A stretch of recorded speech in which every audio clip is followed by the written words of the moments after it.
সংসদে থাকার সবচেয়ে বড় কারণটা হচ্ছে যে আমাদেরকে ধামরাইয়ের মানুষ ভোট দিয়েছে সংসদের জন্যই, মূলত সংসদেই যেতে হবে। 10টা হুন্ডা 20টা গুন্ডা নির্বাচন, অতএব আপনাদের মূল্যায়নটা কিভাবে হবে? লালিত পালিত দল বাংলাদেশের সবচেয়ে জনপ্রিয় দল, সেই দলের মার্কা প্রতীক হলো ধানের শীষ। অন্যদিকে বিএনপির মনোনীত ধানের শীষ প্রার্থী আলহাজ তমিজউদ্দিন দলীয় নেতাকর্মীদের সঙ্গে নিয়ে বাজার ও গ্রাম অঞ্চলে পথসভা করছেন।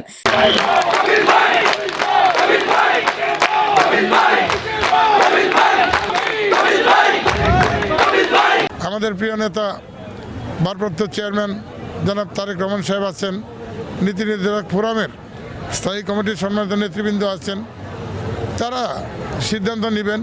নিঃসন্দেহেই আমরা মনে করি যে তারা সঠিক সিদ্ধান্তই নেবেন এবং এই সঠিক সিদ্ধান্ত তারা নেবেন, এটা আমরা আশা করি আমাদের পক্ষে আসবে ইনশাল্লাহ। যে মহান স্বাধীনতার ঘোষক, বহুদলীয় গণতন্ত্রের প্রবক্তা শহীদ প্রেসিডেন্ট জিয়া রহমান শেখ, ওনার ঘোষণাতেই এই দেশের মুক্তিযুদ্ধ শুরু হয় এবং দীর্ঘ 9 মাস 1971 সালে এই যুদ্ধের পরে লক্ষ লক্ষ শহীদের বিনিময়ে আজকের এই দিনটিতে আমাদের এই স্বাধীনতা পরিপূর্ণভাবে আমরা বিজয়ী হই এবং সেদিন থেকে আমরা যেসব ভাই বোনরা শহীদ হয়েছেন তাদেরকে সম্মান জানানোর জন্যই, শ্রদ্ধা জানানোর জন্যই আমাদের এই জাতীয় স্মৃতিসৌধে আসা। আমরা চাঁদাবাজিতে কেউ যাব না।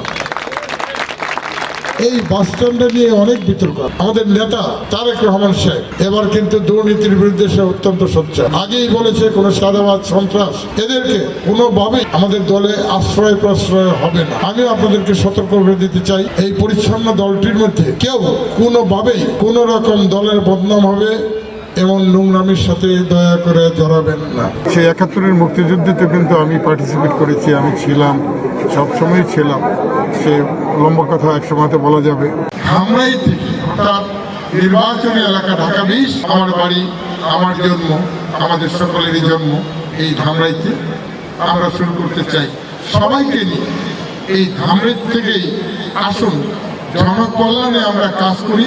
বিশেষ করে যারা রাজনীতির সাথে আমরা জড়িত, যে দলই করি না কেন, আমরা ঐক্যবদ্ধভাবে আসুন ধামরাই থেকে আমরা দুঃশাসন, দুর্নীতি এটাকে আমরা দূর করার চেষ্টা করি। জাকাতের টাকা নিয়ে রাজনীতির নাম দিয়ে এগুলি করা যাবে বলা আছে নাকি কোথাও? তুমি সমালোচনা করবা বা আপনি সমালোচনা করবেন, একটু বাইরে চিন্তা করেন।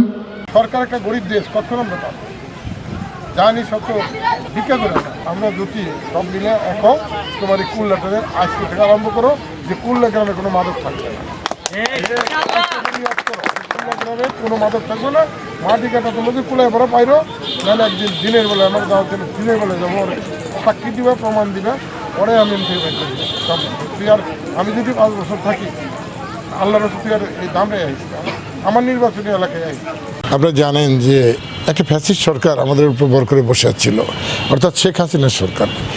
এই সরকার যেমন গণতন্ত্রকে ধ্বংস করেছে, এই সরকার অর্থনীতিকে ধ্বংস করেছে, এই সরকার রাষ্ট্রনীতিকেও ধ্বংস করেছে। অর্থাৎ আমাদের সরকারি যারা ঊর্ধ্বতন বড় বড় কর্মকর্তা ছিল তারাও একটা ভয়ভীতির মধ্যে সকলে থাকতেন। বিশেষ করে পুলিশ বাহিনীকে নিজের পেটোয়া বাহিনীতে পরিণত করেছিলেন।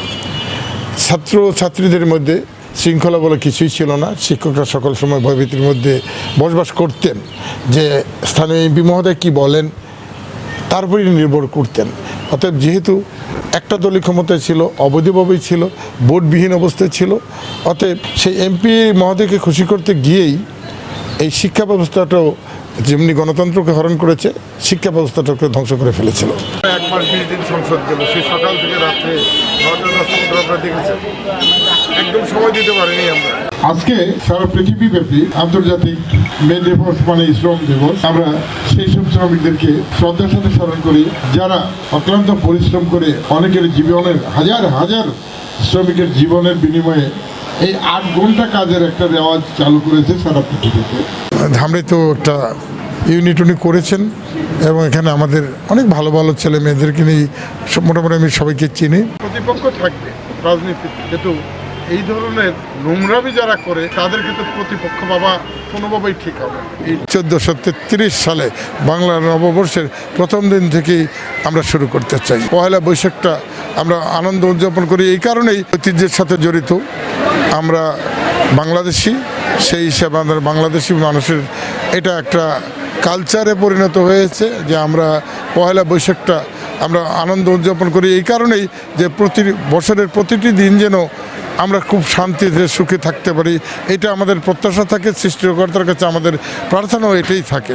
আজকে রাতেও আমি চিন্তা করেছি না, একটা হাসপাতাল যদি করার হলে সুযোগ দেয়, এক সাইডে না রেখে আমার গ্রামের দিকে না রেখে মাঝামাঝি পয়েন্টে নিয়ে এসে আমার উপজেলার একটু বেশি উপকার হবে বোধহয়।